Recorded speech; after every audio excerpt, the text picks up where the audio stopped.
नमस्कार दोस्तों, आप देख रहे हैं ग्लोबल क्रॉनिकल और मैं हूं आपका स्टोरी कास्टर पारितोष। आज हम बात करेंगे एक ऐसी कहानी की जो सिर्फ क्राइम नहीं, सिस्टम की कमजोरी भी बताती है। जी हाँ दोस्तों, मैं बात कर रहा हूं डॉक्टर हैरोल्ड शिपमैन की, एक जनरल प्रैक्टिशनर जिसे लोग भगवान समझते थे, लेकिन असल में वो ब्रिटेन का सबसे बड़ा सीरियल किलर निकला।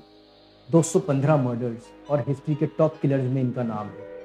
लेकिन सवाल ये उठता है कि वो इतने सालों तक पकड़ा क्यों नहीं गए। चलिए जानते हैं हम आगे कहानी में।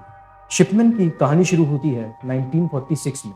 उसकी माँ हमेशा कहती थी कि वो सबसे बेटर और स्मार्ट है, जिससे उसके माइंड में पूरा नियंत्रण रखने की चाहत पैदा होने लगी। जब शिपमैन 17 साल का था तो उसकी माँ कैंसर से जूझ रही थी, जिसके दौरान उसको मॉर्फिन के इंजेक्शन दिए जाते थे।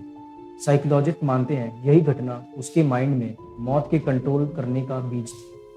शिपमैन ने 1970 में डिग्री ली और रिकॉर्ड सजेस्ट करते हैं कि 1971 से ही उसने मर्डर करना शुरू कर दिया था। 1975 में पहला क्राइम रिकॉर्ड किया गया जब शिपमैन पैथिडीन का नशा करता हुआ पकड़ा गया। उसने जाली प्रिस्क्रिप्शंस बनाए थे। उसे 600 पाउंड का जुर्माना भी लगा और रिहैब भेजा गया, लेकिन जीएमसी ने लाइसेंस कैंसिल नहीं किया। यही सिस्टम की सबसे पहली और सबसे बड़ी गलती थी। एक ड्रग एडिक्ट को वार्निंग देकर फ्री कर दिया गया। सोचिए, अगर रूल फॉलो होता तो 215 जिंदगियां बच सकती थी। 1977 में शिपमैन हाइड मूव हुआ। यहाँ उसने अपनी इमेज एक केयरिंग और पुराने दौर के जनरल फिजिशियन की बनाई, जो हमेशा लोगों के घर पर विजिट करता था। यही भरोसा उसका सबसे बड़ा हथियार बन गया दोस्तों। उसने 1992 में अपना क्लिनिक खोला और डेटा बताता है उसका किलिंग रेट बहुत ही तेजी से बढ़ने लगा। 1997 में हर 10 दिन में एक मर्डर। वो ज़्यादातर बुजुर्ग और अकेली महिलाओं को अपना टारगेट बनाता था। वो बुजुर्ग महिलाओं को डायामॉर्फिन, जो कि एक मेडिकल हीरोइन जो बॉडी में बहुत ही जल्दी घुल जाती थी, देता और उन्हें मार देता, और डेथ सर्टिफिकेट पर नेचुरल कॉजेज लिखता, जैसे heart attack, old age symptoms. सबसे इम्पॉर्टेंट बात दोस्तों, वो मौत के बाद कंप्यूटर एक्सेस करता और फेक बीमारियां ऐड करता था। डेटा मैनिपुलेशन ने उसके क्राइम्स को नेचुरल दिखाया। मार्च 1998 में दूसरी बार सिस्टम में खतरे की घंटी बजी। डॉक्टर लिंडा रेनॉल्ड्स, जो हाइड में दूसरी जीपी थी, उन्होंने पुलिस को अलर्ट किया। उन्होंने देखा कि शिपमैन के पेशेंट्स की डेथ रेट सिग्निफिकेंटली बहुत ज़्यादा थी और वो क्रिमेशन फॉर्म्स बहुत ही ज़्यादा फ्रीक्वेंटली साइन करवा रहे थे। लेकिन पुलिस इन्वेस्टिगेशन फेल हो गई। पुलिस ने उसके कंप्यूटराइज रिकॉर्ड्स की गहराई से जांच नहीं की, क्योंकि शिपमैन ने मौत के कारण को जस्टिफाइड दिखाने के लिए रिकॉर्ड्स में झूठी बीमारियां ऐड कर दी थी। पुलिस ने क्रिमिनल पास्ट को भी चेक नहीं किया। इमेजिन कीजिए, पुलिस की इस बड़ी और क्रिटिकल फेलियर ने शिपमैन को आज़ाद रखा।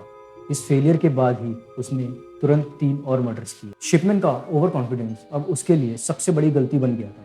24 जून 1998 को उसने 81 ईयर्स की कैथलीन ग्रुंडी, जो हाइड की फॉर्मर मायोरेस और काफ़ी एक्टिव थी, उनका मर्डर किया। मेथड वही था, होम विजिट पर डायमॉर्फिन का lethal dose. Inside, Dr. Shipman has Kathleen lie down and roll up her sleeve.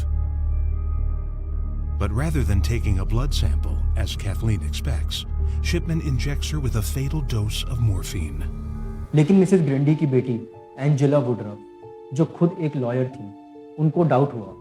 उन्होंने लीगल वे से इन्वेस्टिगेशन शुरू की। शॉकिंग बात तब सामने आई जब उन्हें मिसेस ग्रेंडी की एक नई विल मिली। Surprised that she discovers a will exists, leaving the bulk of her mother's estate to Dr. Shipman. Detective Superintendent Bernard Postes comes to the same conclusion on examination of the evidence. उस will में Mrs ग्रेंडी ने अपनी सारी property, लगभग 3,86,000 pound, doctor Shipman के नाम कर दी थी। ये विल ऑब्वियसली फेक थी। विल को एक पुराने टाइपराइटर पर टाइप किया गया था और सिग्नेचर्स साफ साफ नकली थे। एक्सपर्ट्स मानते हैं कि शिपमैन ने ये विल इसलिए बनाई थी ताकि वो पकड़े जाए। एंजेला वुडरफ की जिद पर मिसेस ग्रेंडी की बॉडी को 1 अगस्त 1998 को कब्र से निकाला गया। पोस्टमार्टम में डायमॉर्फिन के ट्रेसेस मिले, जिसके बेसिस पर 7 सितंबर 1998 को शिपमैन को गिरफ्तार कर लिया गया। पुलिस ने जब उसका कंप्यूटर एग्जामिन किया तो उन्हें पता चला कि शिपमैन ने मिसेस ग्रेंडी की डेथ के बाद उनके रिकॉर्ड में फेक बीमारियां ऐड की। शिपमैन का ट्रायल अक्टूबर 1999 में शुरू हुआ। 31 जनवरी 2000 को जूरी ने उसे 15 मर्डर्स और मिसेस ग्रैंडी की विल की फॉर्जरी का दोषी पाया। उसको 15 बार लाइफ इम्प्रिजनमेंट की सजा मिली। इसके बाद जस्टिस डेम जैनेट स्मिथ की निगरानी में द शिपमैन इंक्वायरी शुरू हुई।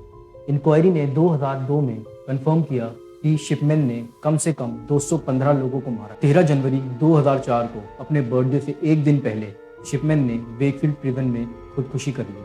उसने अपने क्राइम्स का मोटिव कभी किसी को नहीं बताया। शिपमैन की क्राइम्स की वजह से यूके का पूरा मेडिकल सिस्टम बदल गया था। ये केस एक लेसन है। शिपमैन सिर्फ एक किलर नहीं था, वो एक कमजोर सिस्टम का नतीजा था। उसके क्राइम्स ने यूके को मजबूर किया कि डॉक्टर्स की मॉनिटरिंग और डेथ सर्टिफिकेट्स के रूल्स हमेशा के लिए बदल दिए जाएं। सवाल अब भी वही है, हम कैसे श्योर होंगे कि भरोसे का दोबारा गलत इस्तेमाल नहीं होगा। दोस्तों, अगर आपको ये कहानी पसंद आई तो प्लीज़ लाइक, सब्सक्राइब और शेयर करना ना भूलें। और हाँ, अपने राय कमेंट्स में ज़रूर लिखें। मैं आपका स्टोरी कास्टर पारितोष और आप देख रहे हैं ग्लोबल क्रॉनिकल्स।